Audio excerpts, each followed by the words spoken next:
ओम शांति। शिव बाबा की वाणी 15 जून 2023। मुरली का सार है, मीठे बच्चे, आपके पास माँ है, बाप है, टीचर है, सतगुरु भी है। और जिन बच्चों के पास ये सब हो वही दुनिया में सबसे धनवान बच्चा होता है। जहाँ ये चारों हैं वहाँ कोई धन की कमी नहीं होती। न स्थूल धन की कमी होती है, न ज्ञान रत्नों के खजानों की कमी होती है। वो बच्चे इस सृष्टि के राजा बच्चे होते हैं। अच्छा, आज बाप, टीचर और सतगुरु मिलने आए हैं। सबसे पहला शब्द जब बच्चा आता है पहले क्या बोलता है? माँ। दूसरा शब्द क्या निकलता है? बाप, माना बाबा। उसके बाद बच्चे की यात्रा कहाँ जाती है? माँ और बाप तो हैं, उसके बाद है टीचर, क्योंकि वो इस दुनिया में आता है तो इस दुनिया के हिसाब से उसको इस संसार की नॉलेज चाहिए। इस संसार में कैसे रहना है, कैसे बोलना है, शरीर निर्वाह अर्थ कैसे करना है, उसको टीचर चाहिए। टीचर मिला। लास्ट स्टेज होती है सतगुरु। बाप, टीचर, सतगुरु, ये 3 शब्द तो पक्का बैठ गए ना। पर इन तीनों से ऊपर माँ है। अगर माँ बच्चे को दुनिया में नहीं लेकर आएगी तो बच्चे का बाप कौन बनेगा? पढ़ाएगा कौन? सतगुरु कौन बनेगा? बाप, टीचर, सतगुरु तो याद रहे ही रहे, पर जो इस सृष्टि में पहला शब्द है माँ, वो नहीं भूले। क्योंकि माँ ना हो तो पिता बच्चा कैसे लाएगा? समझ में आया? आपके पास माँ भी है, बाप भी है, टीचर भी है, सतगुरु भी है। और जिन बच्चों के पास ये सब हो वही दुनिया में सबसे धनवान बच्चा होता है। कौन सा धन? दुनिया का धन नहीं। और जहाँ ये चारों है ना, वहाँ कोई धन की कमी नहीं होती। ना स्थूल धन की कमी होती है, न ज्ञान रत्नों के खजानों की कमी होती है। वो बच्चे इस सृष्टि के राजा बच्चे होते हैं जिनके पास ये सब होता है। चारों में से एक कम है तो भी संपूर्ण नहीं कहा जाएगा, पर जिसके पास चारों हैं वो क्या है? वो सबसे बड़ा धनवान है। माँ से इस दुनिया में आया, पिता ने कंधे पे बिठाया, टीचर ने शिक्षा देकर गद्दी पे बिठाया और सतगुरु ने ज्ञान देकर अपने साथ चलाया। तो आप बच्चों के पास किस चीज़ की कमी है? पूछो, अपने आप से पूछो। अगर ये सब होते हुए भी दिल में खालीपन है तो बाप क्या कहेगा? नसीब अपना अपना, भाग्य अपना अपना। क्योंकि बाप देने में कमी नहीं कर रहा है, आप अपनी झोली को फैला नहीं रहे हो। झोली को बांध के रखेंगे तो खजाना कहाँ से आएगा? ये सब होते हुए बाद के शोर की याद आती है या बुद्धि कहीं और जाती है तो बाप क्या कहेगा? अभी भी थोड़ा निश्चय की कमी है। प्रेम की नहीं कहेंगे, क्योंकि प्यार तो है तभी तो आप यहाँ हैं, तभी बाप यहाँ पर है। किसकी कमी है? निश्चय की कमी है। कौन सा निश्चय? ये हर एक बच्चा अपने आप को चेक करे। कहाँ ना कहाँ लगता है ना, कहाँ कोई और बाप हुआ तो मैं कहीं पीछे ना रह जाऊं, कहाँ उसके अंदर बाप निकला तो इसको कहेंगे निश्चय की कमी। और कोई ये 1 या 2 के लिए नहीं बोल रहे हैं। जिन बच्चों के अंदर ये कमी है उन बच्चों को बोल रहे हैं। बाबा ने कहा अंगद बनना है। क्या बनना है? अंगद। अंगद जो होता है ना, उसको रावण की सारी ताकत मिला के भी उठाएगी ना, वो भारी भरकम पर्वत बन जाएगा, चट्टान बन जाएगा कि उसको कोई हिला नहीं सकता। तो बाबा ने पूछा, क्या अंगद के मिसल दृढ़ता आई है? क्या अंगद के जैसे चट्टान बनने की दृढ़ता आई है? हवा का पहाड़ नहीं बनना है, क्योंकि रुई के पहाड़ को तो छोटी सी हवा का झोंका उड़ा के लेके जाता है। चट्टान बनना है, कठोर चट्टान कि चाहे कितनी भी हवा चीरने वाली क्यों ना आए, पर चट्टान पर कुछ असर ही ना पड़े। इसको कहते हैं अंगद के मुआफिक दृढ़ता, निश्चय कि जो सबको चैलेंज करे, ये लो मैंने अपना पाँव जमाया है, आप उठा के दिखाओ। क्या ऐसी दृढ़ता है? फिर चाहे पेपर कोई भी आए, पेपर की रूपरेखा नहीं देखना। नहीं बाबा, ये पेपर आया ना थोड़ा इसलिए हिल गया, बाकी कोई और पेपर होता ना तो मैं नहीं हिलता। ये नहीं है। कोई भी पेपर, माना कोई भी पेपर, किसी भी विकार का पेपर, कैसा भी पेपर, पेपर कोई अलग अलग प्रकार का नहीं है।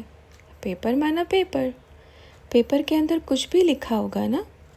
अब ज़रूरी तो नहीं है ना कि आप जो चाहोगे वही आएगा, आप जो कहोगे वही आएगा।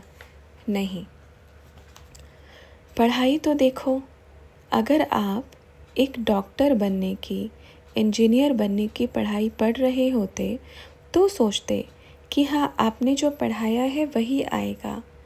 ये पढ़ाई तो विश्व का महाराजा बनने की पढ़ाई है। सारे विकारों पे जीत पाना ये लक्ष्य है और पेपर भी ये है। सिर्फ चैप्टर का नाम सुन के खुश नहीं हो जाओ, ये तो मुझे बहुत अच्छे से आता है, इसका तो पेपर मैं बहुत आराम से दे दूँगा। उस चैप्टर के अंदर भी चैप्टर है, क्या उसकी पढ़ाई पढ़ी है? क्या वो पढ़ाई पढ़ी है सबने? कोई सिर्फ यहाँ बैठने वाला नहीं, जो बाहर बैठने वाले भी हैं, ये सबके लिए है। ये पढ़ाई पढ़ी है तो कोई फेल नहीं होगा। पढ़ाई माना सिंपल पेपर में कोई भी पेपर में सवाल आ सकता है और आपको बड़े प्यार से देना है। अगर बाप पे निश्चय है तो हिला तो फेल, जो फेल हो गए वो वापस पेपर की तैयारी करें, क्योंकि हो सकता है, और ये ज़रूरी नहीं, पेपर कोई दूसरा रूप लेकर भी आ सकता है। तो आज टीचर आए हैं, बाप तो आए ही हैं, आज टीचर आए हैं आपकी पढ़ाई की डिटेल बताने कि बच्चे पढ़ाई इतनी पावरफुल होनी चाहिए और याद इतनी पावरफुल होनी चाहिए कि किसी भी पेपर में फेल नहीं हो सकते। अब आए सतगुरु। सतगुरु माना क्या? सतगुरु को सबसे उच्च श्रेणी में रखा गया है, क्योंकि जन्म तो माँ भल देती है, पर सतगुरु साथ ले जाता है। एक लेके आती है और एक लेके जाता है। समझ में आया? पहला और आखिरी। क्या? पहला और आखिरी। बाप की प्रॉपर्टी खाई, टीचर की शिक्षा ली, बारी आई सतगुरु की। सतगुरु का अर्थ होता है सब सत्य बताना, कि जब आए हैं ना तो जाना ही पड़ेगा, ये सत्य है। जो किया उसका फल प्राप्त करना पड़ेगा, ये सत्य है। आप क्या लेके आए थे, आपकी झोली में क्या जाएगा, ये सत्य है। जो जन्म और मृत्यु का ज्ञान दे वो सतगुरु है, वो सत्य है। अब अंतिम समय सतगुरु का पाठ आया है सबको ले जाने के लिए। सतगुरु माना सच्चा मार्ग दिखाने वाला गुरु। आपके सामने सतगुरु बाप बैठा है और आपका हाथ पकड़ के आपकी सच्ची यात्रा पर लेके जा रहा है। अगर आप बच्चे ये सोचेंगे नहीं थोड़ा घूम के आ जाते हैं, तो सतगुरु की उंगली पकड़ने वाले बच्चे बहुत हैं। जो उंगली आप छोड़ेंगे वो उंगली कोई और भी पकड़ सकता है। और अगर वापस आकर के कहोगे कि नहीं ये मेरी उंगली है, ये मेरी उंगली मुझे वापस दो, तो ये कायदा नहीं है और ये नियम नहीं है। ये ना बाप की पुस्तक में है, ना इस दुनिया की पुस्तक में है। छोड़े ही क्यों जो वापस लेनी पड़े। ये सतगुरु की उंगली है, छूट गई तो वापस नहीं मिलेगी। सच्चा बाप आया है सच्चा मार्ग दिखाने। अब वर्षा किससे मिलेगा बताओ सभी। पूरी इस यात्रा में, इस संसार की यात्रा में 4 चीज़ महत्वपूर्ण है।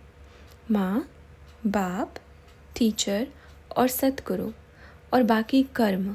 सतगुरु ही कर्म का ज्ञाता है, सही और गलत बताता है। और अगर नहीं माने तो फिर महाकाल भी बन जाता है, ये लास्ट ऑप्शन है, क्योंकि हिसाब किताब तो होता है ना, किसी का कम किसी का ज़्यादा। अब वर्षा किससे मिलेगा? बाप से मिलेगा। पक्का बाप से मिलेगा ना, क्योंकि प्रॉपर्टी किसके पास है और बाप का वर्षा क्या है? 21 जन्म सिक्योरिटी। 21 जन्म की क्या? सिक्योरिटी, पूरी सिक्योरिटी, कोई भी ऊपर नीचे नहीं। 21 जन्म की बादशाही। कोई मजाल आपके राज्य में आके आपको कहे कि खाली करो, ये 21 जन्म की गारंटी बाप देता है। तो बाप से क्या मिला? 21 जन्मों की बादशाही। समझ में आया सबको? समझ में आया? अब बाप से प्रेम मिलता है। पहली बात, बाप प्यार का सागर है, शांति का, प्रेम का, गुणों का, आनंद का, सुख का, पवित्रता का। वो तो सागर है ना। आँख तो महाकाल दिखाता है। अच्छा, वर्षा कोई महाकाल से नहीं मिलेगा, और ऐसा नहीं है कि किसी के शरीर में आके आंखें दिखाएगा, मैं महाकाल हूँ सुधर जाओ, नहीं तो देख लेना। ये महाकाल के शब्द नहीं, ये तो सरासर धमकी है, और ये धमकी नहीं चलती। धमकी क्यों देते हैं? महाकाल बनता क्यों है? बाप के रूप में शिक्षा देंगे, ऐसा नहीं ऐसा करो। कैसे? जब आपका बच्चा होता है और कोई बाहर चोर या कोई कुछ आ जाते हैं, बच्चों को उठा के ले जाते हैं, तो आप अपने बच्चों को क्या शिक्षा देते हो? बाहर नहीं जाना, आपको उठा के ले जाएगा। थोड़ा सा डराया ना, ताकि बच्चे के दिल में थोड़ा बैठ जावे। बाप भी क्या करता है? बच्चे ये काम नहीं करना, नहीं तो महाकाल की आंख देखनी पड़ेगी, ऐसे बाप समझाता है। पर ऐसे नहीं कि कहीं जाकर के बड़ी बड़ी आंख दिखाएगा और गुस्सा, उसको आंख दिखाने की ज़रूरत नहीं पड़ती। महाकाल एक शब्द है, स्टेज है, वो वार्निंग नहीं देता। पहली बात समझो, महाकाल कौन है? महाकाल कभी वार्निंग नहीं देता, धमकी नहीं देता, नहीं। तो सिर्फ क्लियर करना है। वो क्या करता है? चिट्ठा क्लियर करता है कि आपने ये किया, आपकी ये पनिशमेंट है, और इसमें कोई मार्जिन नहीं है। समझ में आया? महाकाल की स्टेज को समझो पहले। महाकाल की स्टेज को समझो। महाकाल क्या है?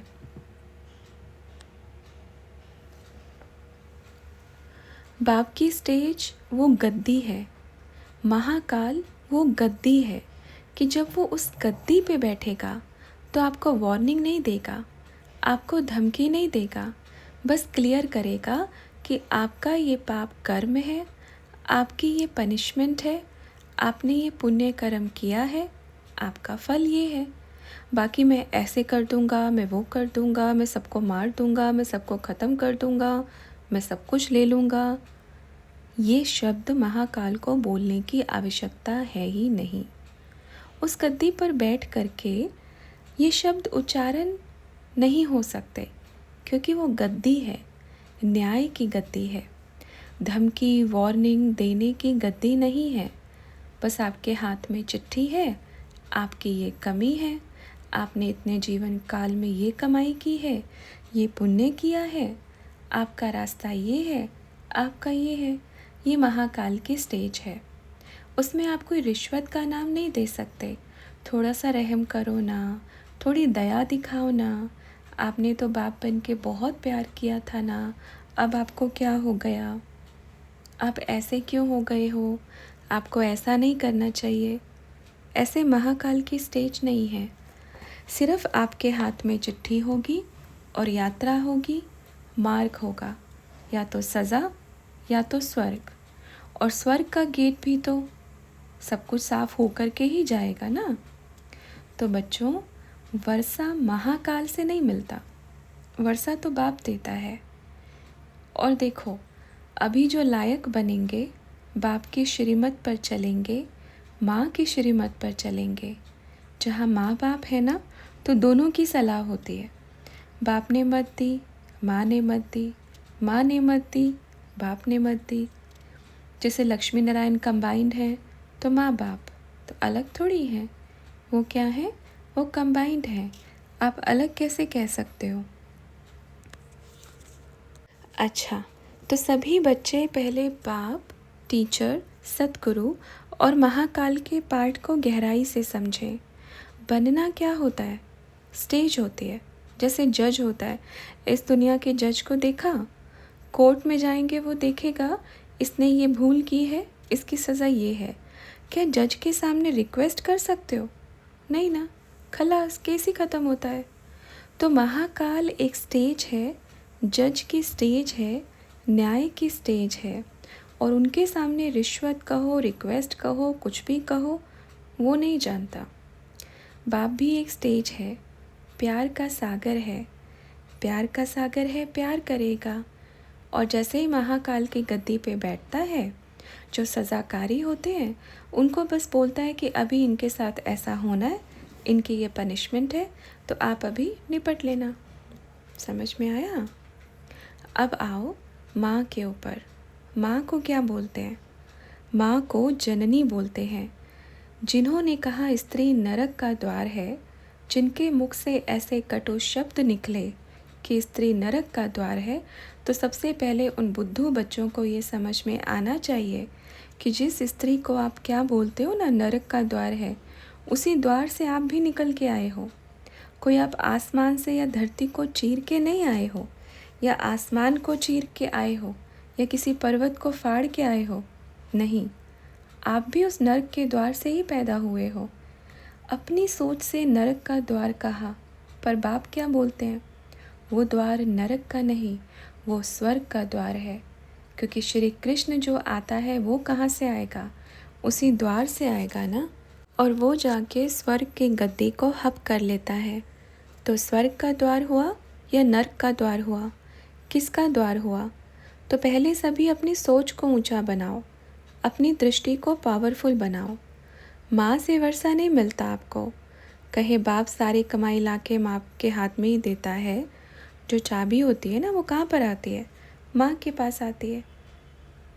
इस गहरे ज्ञान को समझो। माँ से छुपके पिता आपको कुछ नहीं दे सकता। ये सच्चा ज्ञान है, ये सच्ची समझ है। आपकी माँ का नाम क्या है? वर्तमान में क्या है? देवकी। अच्छा, देव और की मतलब चाबी। देवकी, देवताई दुनिया लाने की जो की है, देव को लाने की जो की है, वो देवकी है। कोई ऐसे ही नाम नहीं रखा है।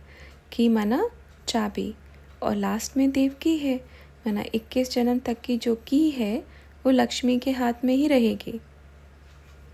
चाबी लक्ष्मी के हाथ में ही रहेगी। हाँ, इस अंतिम जन्म में हर एक आत्मा का हिसाब किताब आया चला गया। हिसाब किताब, कई बच्चे सोचते हैं बाप मैया की इतनी तारीफ़ क्यों करते हैं? क्योंकि अपन ने आत्मा को देखा है, इनके कर्मों की कहानी को देखा है, इनकी यात्रा को देखा है, और आपने सिर्फ शरीर को देखा है। आपकी सोच और अपनी सोच में ये फ़र्क है। आपने सिर्फ देह को देखकर उनकी सोच का आकलन लगाया है, पर हमने इस आत्मा को देखा, और बाप ने सभी को देखा। आपको भी तो देखा ना, आप सबको भी तो देखा ना, आत्मा को देखा है। फिर भी बाप ने आपसे प्यार किया है। कभी नहीं कहा कि आपने इतना पाप कर्म किया, आपसे अपन प्यार नहीं कर सकते, नफ़रत करेंगे, या ऐसे नहीं ऐसे करेंगे। नहीं ना। इसका मतलब क्या? आपने सिर्फ देह को देखा, देह को देख करके अपनी सोच बनाई। अपनी सोच को कितना नीचे या कितना ऊपर करना है, ये तो आपके ऊपर है। सबको मालूम है ना, या था, कि ये देवकी है, और देवकी का कर्तव्य क्या है, उसकी यात्रा क्या है। तो हर एक बच्चा अपने आप को देखे, क्योंकि याद रखना, इस संसार में भी जहाँ माँ का अपमान होगा या हुआ है, स्त्री का जहाँ अपमान हुआ है, चाहे वो स्त्री स्त्री का करे, चाहे वो पुरुष स्त्री का करे, चाहे कोई भी, देखना कुछ भी हुआ है वही विनाश का कारण बना है। जहाँ रावण ने स्त्री पर, माँ पर दृष्टि डाली है, वही विनाश का कारण बना है। और चाहे ये यहाँ पर हो और जहाँ जहाँ अपमान होता है वहाँ वहाँ बाप का इंटरफेयर होता है। और जब बाप का इंटरफेयर होता है ना, जब हमें किसी के कर्मों की कहानी ना मालूम हो, हम उसके पास्ट, उसके प्रेजेंट, उसके भविष्य के बारे में ना जानते हों, तो हमें अपने आप की चेकिंग करनी चाहिए, अपना पुरुषार्थ बढ़ाना चाहिए। ठीक है। अब दूसरी बात, ब्रह्मा मेरा मुरब्बी बच्चा है। क्या है? ब्रह्मा मेरा मुरब्बी बच्चा है। आगे का रहस्य खोलते हैं। ब्रह्मा का बाप कहो या कृष्ण का बाप कहो, वो मेरा मुरब्बी रथ है, मुकर्रर रथ है। मुरब्बी बच्चा, मुकर्रर रथ, फर्स्ट सो लास्ट। सबके मन में जो भी संकल्प है, जो भी है, समय अनुसार हर एक बच्चे को सब मालूम भी पड़ जाएगा। पर जानते हो क्या है? कई बच्चे बोलते हैं ना, बाबा आप कुछ तो समझाओ ना, इतनी जगह से आवाज़ आ रही है कि उधर बाबा, उधर बाबा, उधर बाबा। बाप क्या बोलते हैं मालूम है? बाप आपके सामने है, वो आपका पेपर है। माला 108 की है। मन के बाप के बच्चे हैं, माला में पिरोने वाले हैं। बाप से ये नहीं पूछना कि मैं हूँ या नहीं, ये अपने आप से पूछना कि क्या मेरा निश्चय ऐसा दृढ़ है कि मैं 108 की माला का मन का हूँ या नहीं। समझ में आया? अभी कुछ समय के बाद ये ड्रामा इतना वंडरफुल होता जाएगा, बच्चों के मन में तूफ़ान भी आएंगे, आंधी भी आएगी। कौन से आंधी तूफ़ान? संकल्पों की। पर हर एक आपके सामने बाप नाम का पिलर है, उस पर लिपटे रहे तो आंधी तूफान आके चला जाएगा, आपका कुछ घाटा नहीं होगा। तो क्या समझ में आया? एक बाप, दूसरा ना कोई। अच्छा, ये जो आंधी तूफान है ये छटनी करने आएगा, क्योंकि ये जो तूफान है ये रहस्यों का तूफान होगा। राज एक के बाद एक। कई बच्चों को अगर कुछ बताते हैं तो हाँ, मेरे को समझ में आ गया, अभी मुझे कुछ भी समझाने की ज़रूरत नहीं, अभी तो मैं एकदम पक्का निश्चय हो गया हूँ, अभी तो मैं कैसे भी हिलूंगी नहीं। थोड़े समय के बाद एक छोटा सा तूफान आया, पूरे ही उल्टे लटक गए। थोड़े समय के पहले बोल रहे थे मैं हिलूंगा नहीं, और तूफान में उल्टे लटके हुए इंसान की तस्वीर खींचो, वो कैसा होगा? क्या होगा? उसको आसमान पहले दिखाई देगा, धरती दिखाई देगी ही नहीं। समझ में आया? क्या इतने हल्के हो जो तूफान ने उल्टा ही लटका दिया? बाप ने क्या कहा? अंगद के समान बनो। क्या बनो? चट्टान बनो, दृढ़ता की, निश्चय की। तो चाहे कोई कितना भी भारी तूफान आए, वो हिला नहीं पाएगा। ये 108 माला के मनकों की निशानी है, जो कहाँ न कहाँ बार बार हिलते रहते हैं। तो बाप क्या कहेंगे? इंतज़ार नहीं करेगा। अच्छा, अब बाप कहेगा अभी भी थोड़ा समय आपको देते हैं, इस थोड़े समय में अंगद के जैसे चट्टान बन के दिखाओ। समझ में आया? कोई भी तूफ़ान, माना कोई भी तूफ़ान, कैसा भी, जैसे तूफ़ान उड़ता है ना, उसमें कंकर पत्थर सब कुछ आके लगते हैं। आप कहोगे मुझे लगा तूफ़ान थोड़ा अच्छा आएगा, पत्थर नहीं मारेगा, ऐसे कैसे हो सकता है? तूफ़ान के अंदर सब चीज़ें होती हैं। समझ में आया? अभी भी किसी को कुछ सवाल या कोई मन में शंका या कुछ भी होगा तो बाप कहेंगे इतना प्रेम करने के बाद भी अगर मन हिले तो बाबा कहेंगे, क्या कहेंगे कि हे मुरब्बी बच्चे, दरवाज़ा खोल दो। और वहाँ से क्या निकल के आएगा वो आपको बताएंगे नहीं, दिखाएंगे। अपना संकल्प दृढ़ रखो। मैं कौन हूँ, मुझे कौन मिला है, ऐसे अपने आप को चट्टान बनाओ। कोई भी तूफ़ान मेरा कुछ बिगाड़ नहीं सकता। और माँ के प्रति इतना सम्मान होना चाहिए। अच्छा, क्या बाप को नहीं मालूम माँ की जीवन कहानी? सब कुछ मालूम है। समझ में आया?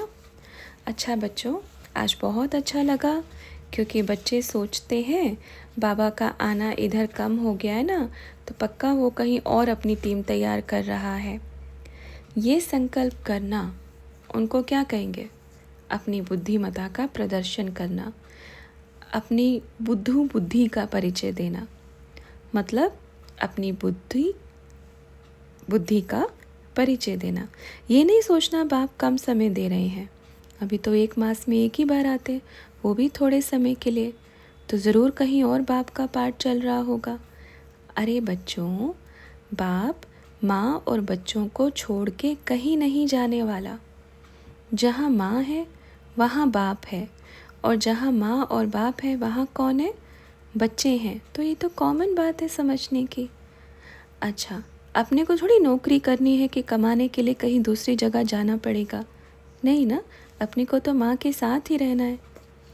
देखो वंडरफुल बात है, क्या सारी की माँ के पास है, चाबी माँ के पास है, सारी की माँ के पास है।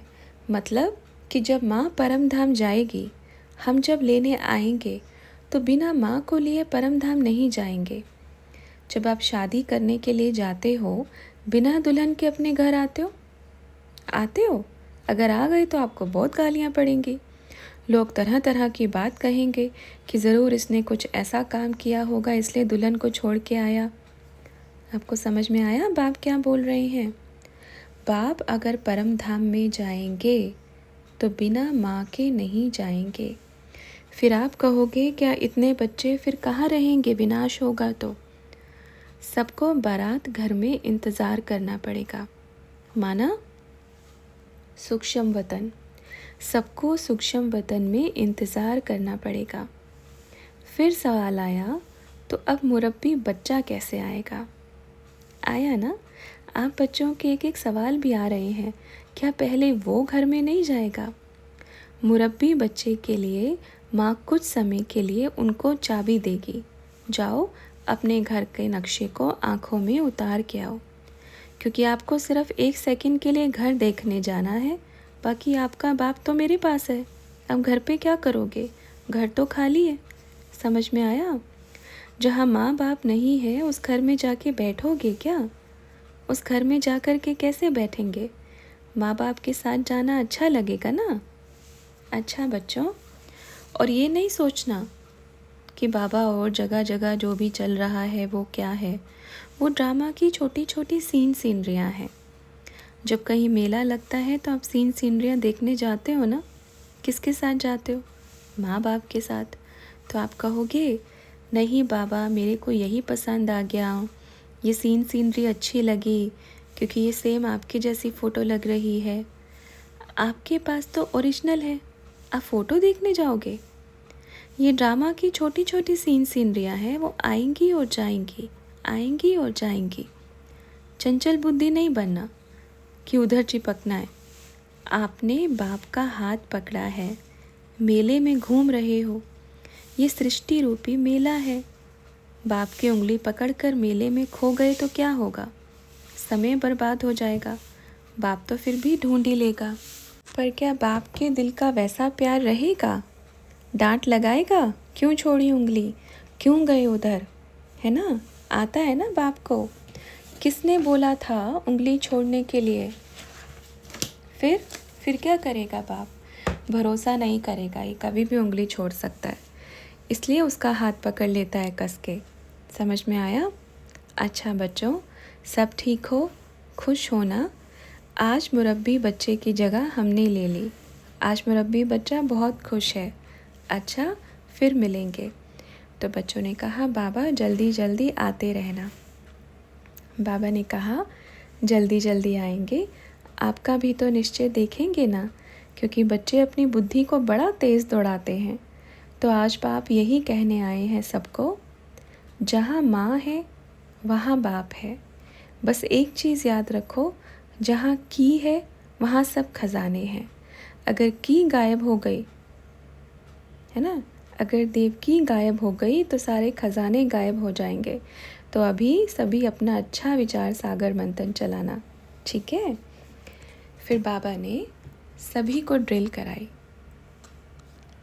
बाबा ने कहा हर एक बच्चा अपने ओरिजिनल स्वरूप में उतरे। मैं कौन हूँ? एक छोटा सा सितारा जो कभी किसी को दिखाई नहीं देता, पर वंडरफुल सितारा जिसमें सारे संसार का ज्ञान समाहित है। मैं ऐसा स्टार हूँ जिसमें सर्व शक्तियाँ हैं। मैं वो सितारा हूँ जो इस संसार में अभिनय करने उतरा हूँ, खेल रहा हूँ। मैं वो सितारा हूँ जिसमें बाप के संपूर्ण गुण हैं। मैं आत्मा ऐसी पावरफुल हूँ, अमर हूँ। मुझे काल कभी नहीं खा सकता। मैं इस सृष्टि पर सभी सितारों का पाठ देखकर गदगद हूँ, क्योंकि हर स्टार अपना अपना अभिनय कर रहे हैं, खेल रहे हैं। आप भी खेल रहे हो। अब समय आ गया है खेल की समाप्ति का। खेल समाप्त होने को है। खेल के लास्ट पड़ाव पर आप हो। दृढ़ निश्चय, इस खेल में जीत मेरी है। पावरफुल संकल्प, इस खेल का नंबर 1 खिलाड़ी हूँ मैं, क्योंकि मैंने ये खेल एक बार नहीं खेला। मैंने ये खेल बार बार खेला है। मुझे इस खेल के बारे में सब मालूम है। मेरी हार हो ही नहीं सकती, क्योंकि इस खेल का मास्टर मेरे साथ है। क्योंकि इस खेल को बनाने वाला उस्ताद मेरे साथ है। ये खेल मुझे बहुत अच्छे से आता है। ये सृष्टि रूपी खेल है। इस खेल में मेरी जीत निश्चित है, क्योंकि मेरे जैसा अनुभवी इस खेल में कोई नहीं है। मैं खेल का नंबर 1 खिलाड़ी हूँ। खेल की सारी मोहरें मेरे हाथ में हैं। माया चाहे कितनी भी शातिर हो, उसको कहाँ से तोड़ना है ये मुझे मालूम है। जैसे रावण की जान नाभि में है, ये मुझे मालूम है। सारा खेल नाभि का है। रावण के सामने राम आया तो रावण मर गया। सारा खेल नाभि का है। आप बच्चे अपना स्वमान याद करो। इस शरीर की पैदाइश नाभि है। आपके लाइट के शरीर को जीवित रखने का, पावरफुल बनाने का राज भी नाभि है। इसलिए विष्णु की नाभि से ब्रह्मा निकला और ब्रह्मा की नाभि से विष्णु निकला। मैं आत्मा हूँ, इस पाठ को नहीं भूलना। जोड़ना है, जोड़ो। जोड़ को ढूंढो। नाभि का रहस्य समझ में आते ही रावण खत्म। आत्मा को पावरफुल बनाओ। बाबा ने कहा, आत्मा पुरुष है, देह प्रकृति है। पुरुष प्रकृति मिलकर इस सृष्टि का संचालन करते हैं और इन दोनों का संचालक बाप है। समझ में आया? बाप ने इतने समय से एक पाठ पढ़ाया, माया जीत बनो, प्रकृति जीत बनो। प्रकृति आपकी दासी है, आप मालिक हैं। किसको समझ में आया प्रकृति दासी का मतलब? सभी ने सोचा धरती, आकाश, वायु, अग्नि, पानी, ये सब हमारी दासी हैं। सब बच्चे समझने में फेल हो गए। प्रकृति आपकी दासी है। प्रकृति आपकी दासी बन जाए, ऐसा पुरुषार्थ करो। प्रकृति माना 5 तत्व से बना ये शरीर प्रकृति है, क्योंकि इन 5 तत्वों से बना हुआ ये देह प्रकृति है।